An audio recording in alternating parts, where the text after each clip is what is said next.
Diri sa Peso Iloilo, nga nangayo ka buli kag gindesidihan mo na lang nga magpauli diri Ma'am Rosen? Damo pa sir natabo sa akong before ako naka-contact sa Peso. Almost Okay. 1 Istorya month abi kita? pa ako dito until rescue ka Peso sir. Ano pa ginang iba natabo sa imo? Di ba pagkatapos ng 3 days na to sir, hamba ni Madam mabiyahe kami ni Baba pa Owa. Pa labor office. Okay. Nag-expect ko sir na daron ako sa labor office. Pero hana ako nagwa sa balay nila sir. Pa ko ni Madam ginhublasan. Tanan-tanan gin panglantaw niya basi kuno may alas. Nga gintuha at inhublas din siya bala sir nga wala ka ti sablot. Why ged? Asa underwear mo why ged? Wala sir tanan na siya hublas. Hubot-hubad gid. Tapos ni Baba almost 2 hours. Gindara niya ko sa police station. Pero sometime na to sir wala na ko cellphone. Ang cellphone ko ginconfiskar nila, ginkuha nila. Sometime nga nagbiyahe kami isang almost 2 hours. Pwede niya ko to sir daron sa desierto or Pasyon, mamitin ko. Siyempre wala ko connection sir mo, wala ko cellphone. Pero sometime na to sir, with ko, kumbaga nagpakabasto gito nga dapat makarecover ko bala kay siyempre ako lang dito kagrayo ang pamilya ko, wala ko sa iba nga sarigan. Tiano nagibi ka sang paghublas sa imo? Oo sir, nagtululuwa ako to pero do wala lang kay Madam, do anad na sila bala. Anong ginapahamba niya sa imo? Sometime na to nga natapos ang 2 hours. Nagpa-police station si Baba. Ginsailan niya ko case nga runaway. Halin dira sa lugar ninyo, din ka mo nagkadto nga embassy sa sa Jeddah na mismo sa city proper? Wala pa sir. Arayo ang Jeddah sa Abha sir, bali sa sakop pa na siya sa Abha pero kung magpa-police station sila almost 2 hours ang biyahe. Ti pag-abot sa police station ginsugid mo sa mga pulis so nga inubahan niya ko di kag ginsakit? Wala ko ginpa-istorya ni Baba sa pulis. Siya nag-explain sir tapos ginpailan niya ko. Nanaway kay kun didto sir, bisan insakto ko. Sala mo ko Japon kay siyempre sir, lugar nila mo. Grabe to no. Ang imo nga inagihan Ma'am Rosen kun hindi lang mabakod ang imo nga buot bala. Di sa mo matsimpo to nga down moments mo ara ka sa kwarto, 3 adlaw way kakaon, iniinom mong tubig kang way ka pa kasiguro sa to kung potable or hindi. Ano ginhimo mo? Nag-pray lang ko sir as in nga makapuli tusong buhi. Bisan wala na ko kwarta nga dara sir basta makapuli ng tusong buhi. Anong ginistorya mo kay Jesus sa Dios sang ara ka sa kwarto ma'am nga daw helpless na kag hopeless ang sitwasyon? Ang buligan niya ko sir nga kung paano ko makapuli. Okay. After pagpangamuyo mo 3 days. Sino nagbukas sa imo sa kwarto? Si Madam mo man? Oo, sir, si Madam nagbukas. Pero, damo as in, kumbaga, sir, damo gid ko ni nagyan. Pagkatapos ng police station to, sir, ginbalik nila ako sa another nga agency. Agency ko, sir. Tapos, ginbalik ang cellphone, passport ko, kag ikama. Sang time na to, sir, pag nabalik ang cellphone ko, nangayo ko buling sa agency nga, i-rescue ako sa ibang nga agency. Ginresto mo ko sir sa agency ko sa Saudi pero isa lang kong kagabi sa agency pagkaaga giningitaan nila ko sa another employer. May bago ka nga amo? Pero, may bago ko nga amo sir pero ang tawag sa akin dito sir TNT. Kumbaga wala ko kontrata, wala ko passport, wala ko ikama. Anytime pwede ko i-deport, pwede ko mapriso. Ang sa bago ko nga employer sir, pwede nila ako hindi pagsurduhan kay wala kami kontrata.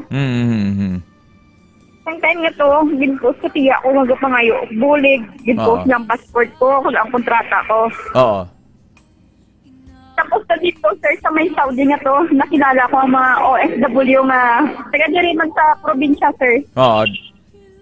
Sila nang bulig sa akon kung paano ko mangayo bulig sa RMN at nga nakalabot sa Peso. Importante nga nalawag mo man ang isa ka radio station kay ti nangayo ka bulig mo no. We acknowledge man sa upod man naton sa media. And then ti ini ang K5 kuha man siyang balita ini kay ti bululigan mo. So to make the long story short, nga nakalabot diri sa Iloilo and then may mga patigayon sang media outlets kada nakalabot sa Peso. And anong bulik nga gin-extend sa imo sang peso Iloilo, Ma'am Rosen Hachero? Damo man sila ginhatag sa akong sambulig, sir. Oo, doon. Number one, yung ang cash assistant. Mm. Ang cash assistant nila, sir. Tapos kung gusto ko mag-work, Mm. nambalan ko lang sila, sir. Eh, sila magbahala sa akin. Oo. Okay. Kahapon Ang dako, o ganyan ginapasalamatan na, sir, si Gob. Oo. Kaya siyempre ako ang nabulig ni Gob sa akin, Mm. pati si Enrolled Istura, pati si Ma'am Tensya, sir, kag si Oo. Jimboy, pati naging si Sir Henry. Dako, nabulig Oo. nila sa akin, sir. Kung Mugan. wala sila, Very good. wala ako kapuli. Oo. May ordinansa nga gindihon si 46 board member Rolly Distura. Ikaw gani nga taga second district kay taga Pavia ka. Pero ini para ini sa mga OFW bang lang nga ginrepatriate bangod sang mga kinagamo, balatian or pag-abuso. Ang bulig nga ini sang provincial government kay ini sa mga repatriated OFW. Ikaw nabaton mo ni Ma'am Rosen or kulaon mo pa lang ni subong adlaw? Kuruwaon ko pa lang, sir. Pilang imong nga mabaton? Ang mabaton ko for cash assistant nila, sir, 10K. 10K. Okay, so at least pang duwang dugang lang no? Oo, sir, at least makabulig. Wala man ko sa gano, at least kumbaga bala, makabag-uliwat ko dirin, makanegosyo, kag makaumpisa sa puno, Oo. bala, sir. Anong plano mo? May plano ka pang balik sa Saudi or sa ibang nga lugar? Wala na ko plano, magpa-Saudi, sir, kung saan nagyan ko sa Saudi or sa Oo. ibang mga lugar. Doon na trauma ko, bala, sir. Siyempre, first time ko nag-abroad, tapos ano pa to dito ang naduntan ko. Di may nasoptan ka? Oh? Wala rin po sa sisinuptan. Oo.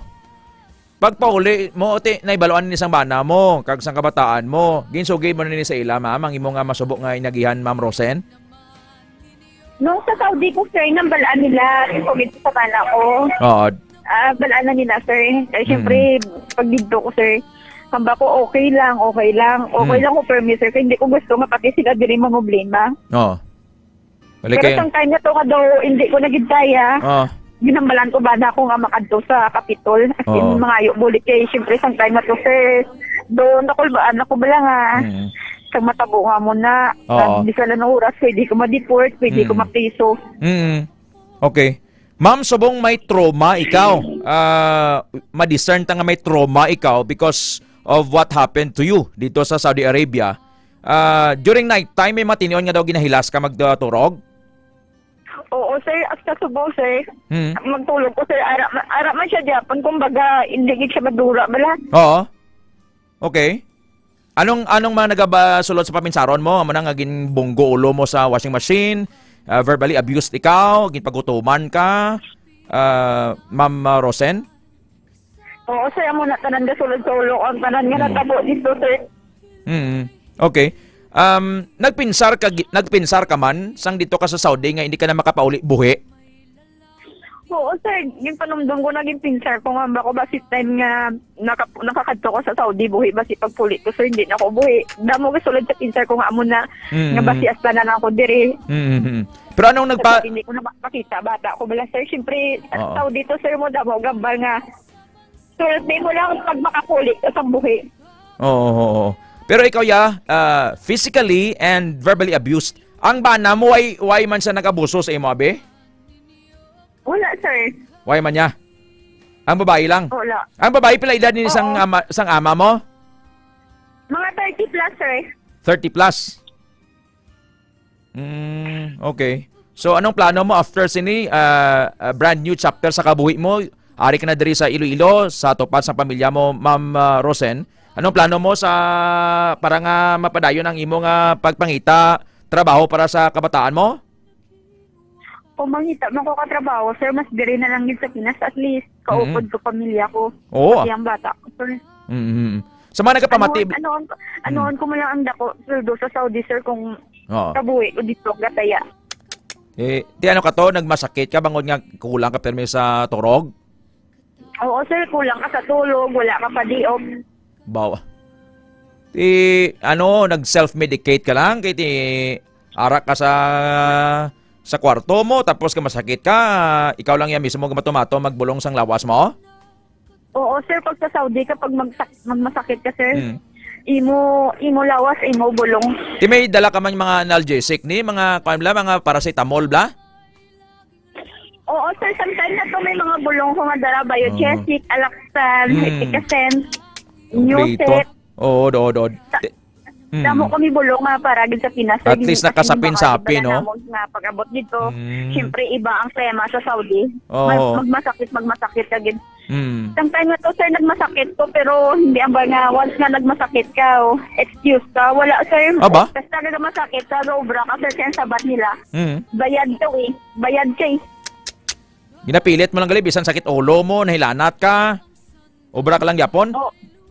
Oo, Anong oras ka usually ka sugod, obra, ma'am? Bisan nilanap ka, bisan lain matsyag ko. Grabe. Obra ka, Jack, sir, kay bayad ka.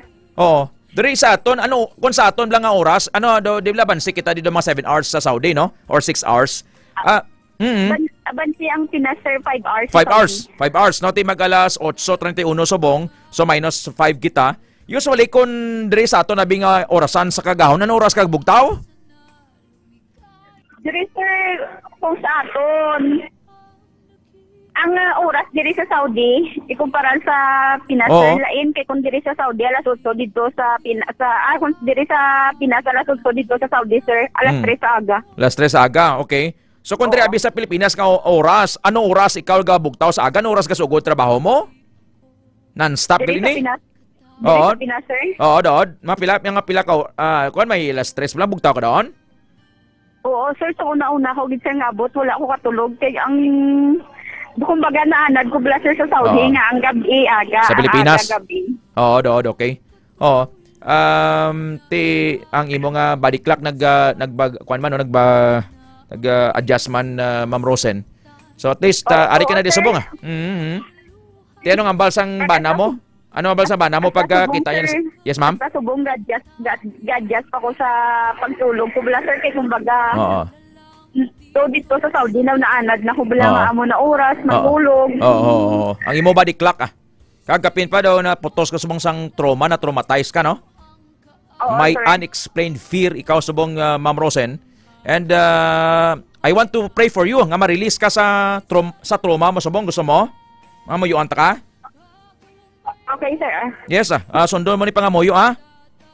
Oo, sir. Lord Jesus, Or Jesus, patawara ako sa akong mga sala. tawara ako sa mga sala. Ginabaton ko ikaw. Ginabaton ko, Ikaw ikaw, nga akong Diyos na ako, sa akong kabuhi. sa akong kabuhi. Tanduga ako, Tanduga ako, ayuha ako payuha ako, sa emotional trauma sa imo sinakoma. nga ako naangkon sa Saudi. Ako na ang konto Saudi. In Jesus' name, In Jesus' name. amen. Amen. Declare ko na sa imo, I declare healing sa imo, Ma'am Rosen. Be free sa emotional trauma and unexplained fear. So gusto mong you are free, you are delivered, you are healed. Be healed in the name of Jesus. May gahom na. Amo ning akton nga mabulig lang sa imo kay ma-discern ta nga you're experiencing sang trauma. Manabal mo nga ginahilas ka and may unexplained fear. Ang importante ari ka di subong, ay mo na lang ang message sa mga nagbulig sa imo, si Governor Defensor, si Board Member Rolly Distura, si Ma'am Cynthia Parcondario, Ma'am Rosen Hachero. Madamo gid nga salamat una-una kay Gob. Kay kung wala si Gob, wala guro ko nakapuli. Kay DM Rolly Distura, madamo man nga salamat sa pagbulig sa akon. Lalo-lalo na kay kay Ma'am Cynthia kay Sir Ma'am Cyn- Jimboy. Kay Oo. sila nagsugat